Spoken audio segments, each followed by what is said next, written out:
guys, I hope everyone has had a really cool week. I am here to talk to you about two handbags that I'm going to compare and contrast, because in some ways they're very similar to each other in terms of their shape and the fact that both of them come in three different sizes, and with both of them the three different sizes are like the same size, if that makes sense.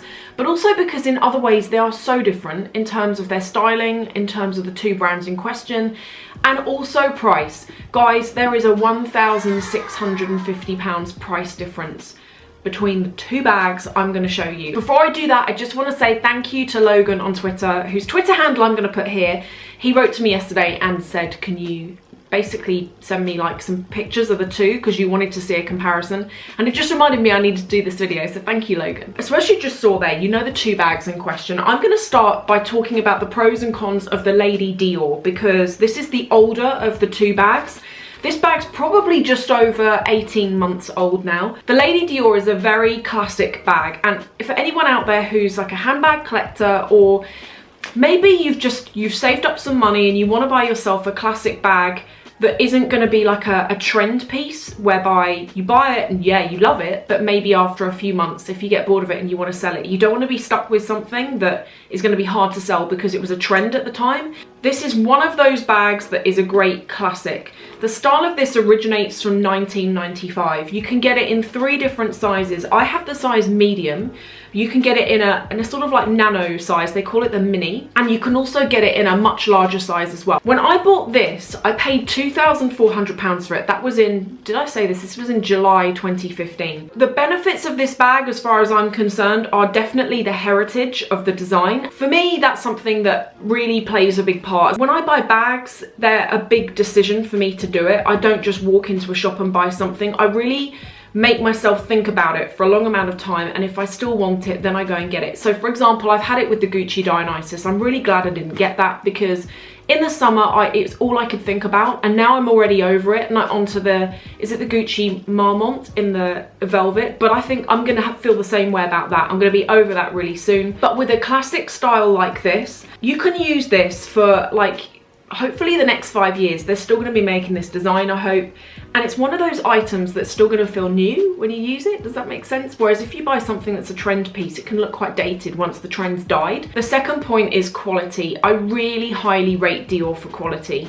Even if I was to compare Dior against Chanel, I think that Dior has got the edge, and in fact Dior bags are slightly less money than Chanel as well, so I really feel like you're getting more for your money with them. The craftsmanship, the materials they use, the attention to detail, even things like the stitching. I've had problems with Chanel stitching before, but with Dior, everything is impeccable. Everything is thought about. Even the dust bags. I've got the dust bag here, but the quality of this dust bag compared with something from Chanel, there is a definite difference from the grosgrain ribbon that feeds through the bag, the design on the front of it, but also the fabric in question. It's very, very soft on the inside, but has got like a coarseness on the outside. Also, while we're talking about quality, whenever I've bought Dior bags, they've always told me at point of sale that within the first 12 months, I can send the bag into them and they will clean it complimentary, so it gets sent off to Paris and they will refurbish it, make it look lovely again, and then send it back to you.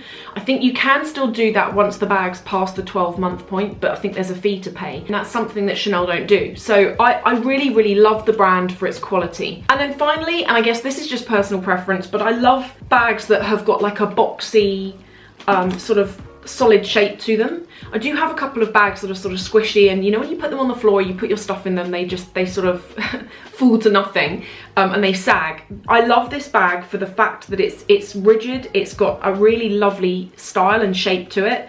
You can't really squish it, it doesn't really bend at all, and quite frankly, when I use it, when I wear it, I feel good in it. There's only one negative thing that I can say about this bag. It's to do with the opening at the top.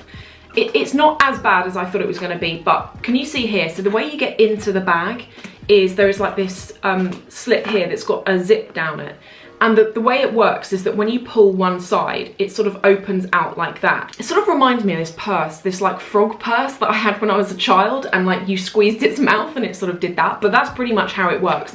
When you first get this bag, because it's new and because no one's like used the bag, that is really tight, and so when you try and get stuff in and out of it, I remember when I first got this bag trying to put my things in, it was like doing keyhole surgery. There's a lot of room inside the bag, but it's just trying to get access to the bag in the first place is quite a small space. There is a very thin strip of non-patent leather that covers over the zip, and that does have some, like the initial starts of some sort of crack marks through it, where it's just started to wear as like my rings or my nails have caught it going in and out of the bag. The fact that this is patent has made that a lot less likely. Not a major though, to be honest. I mean, the opening isn't bad enough for me to be frustrated using this bag. I don't feel like that at all. Now I'm gonna move on to this that I'm gonna compare the Lady Dior with. And if you're like, why? Okay, can I just show you? Can you see that they are pretty much the same size, the same shape? Even when you look at it like that, they are very, very similar. So if you like that sort of shape of bag, these are both worth looking at. And as I've mentioned already, if you don't like the colors, if you don't like the designs, these both come in different colors. The Dior more colors than this at the moment. This is a Christian Louboutin bag, and the design of it is called Paloma. Exactly like the Dior, this comes in 3 different sizes. It comes in like a nano size, which I've seen a couple of times in Harrods. I think it's around about £800, compared with the nano size in Dior, which is £2,050, so a really big difference there. Then there's this size, which Christian Louboutin refer to as the size small, whereas with Dior they refer to it as the size medium. And then there is a large size, which again looks on par with the large size in the Christian Dior. Now, I'm not a fan of the large size in either one of these bags, because personally for me, when I see those larger sizes, they feel older. I feel that with these sizes, they are not so small that they're impractical, but they're small enough to look cute and to look youthful. And I think when you step up to that next size, it starts to look a little bit businessy. And definitely with the Dior, I think with the carnage pattern on it, to me, it feels a bit older. So the Paloma came out in, I do believe, December 2015. But the only reason why I didn't buy it then was because Christian Louboutin is well known for his shoes, but he's not yet well known for his handbags and small leather goods. And as someone who is, I'm just a lover of handbags, but as someone who tries to be smart when I purchase things, I was concerned that because he's so new to the market, that's why his prices are very low in comparison to other brands when actually you're looking at pretty much the same style. Because he was new to the market, I didn't want to go and buy something that if I did decide I wanted to sell, I would potentially struggle to get rid of it. But quite frankly, I got to a point where after over 6 months, I thought I like this bag enough that I don't care if I can't sell it. I don't feel like I'd want to sell it. I feel like I like the design of it and I just want to use it. The price of this has already gone up in price as well, but I bought this at the time for £1,100, which when I realised the price, given the quality, which I'm going to come on to in a second, when I noticed the price, it really did make me think that this is, first of all, I thought it's worth getting. But secondly, when I compare how much bag you get to how much bag you get from Dior, even though the 2 brands are in a different caliber when it comes to bags, I felt that the price was really worth it with this. Just to clarify, there is a £1,650 difference between these 2. And yet you're getting the same size bag. They're both good brands.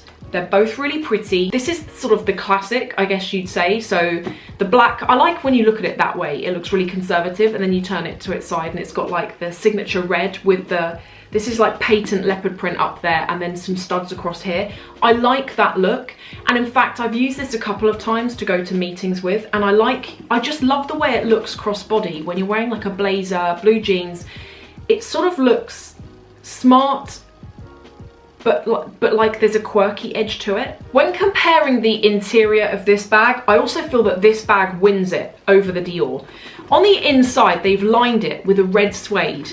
On either side, I'm going to try and show you this, but on either side of the bag, you have got slots down there where you can keep. This is really good for keeping bank cards, like notes, cash, letters, papers, anything like that. That's what I tend to use it for. Like if I'm in a meeting and I've got like some notes or like business cards, I can just shove them down the side there, and it's a really convenient place when you don't want to access the main middle part of the bag. And then for the closure, now they have design, can you see there's like this tag thing here? So you lift this out and you can fold it over, and there's a slot the other side, and it slides down into the slot so that when you are using the bag, can you see that? It just means that someone can't get their hand in there. But if you don't want to use that, it has been designed so that it easily slots back in. It doesn't affect the bag. It doesn't matter if you never use it, but it's there if you want to. Whereas if you compare that to the Dior, you've got the opening there, and then once you're inside the bag, everything in there is just canvas lined, sort of fabric lined. There is one zip pocket, which I'm going to show you there, one zip pocket, and that's it. Both bags have got a shoulder strap. Neither of them, could this one be long enough? Maybe this one could. On the Dior, you can't wear it crossbody because the strap isn't long enough. You can just wear it sort of over your shoulder. With this, you might actually be able to, because on the Dior, the shoulder strap is just one long piece of leather. You can't adjust it.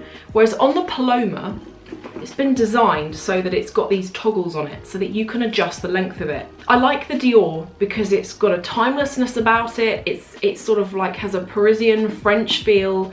It's very it's just a classic, timeless, elegant piece. The Paloma isn't elegant, but to me it feels like it's got like an attitude about it. If you still want to be smart, but you don't want to be so feminine, maybe you want something that's got like an edginess to it, like an attitude.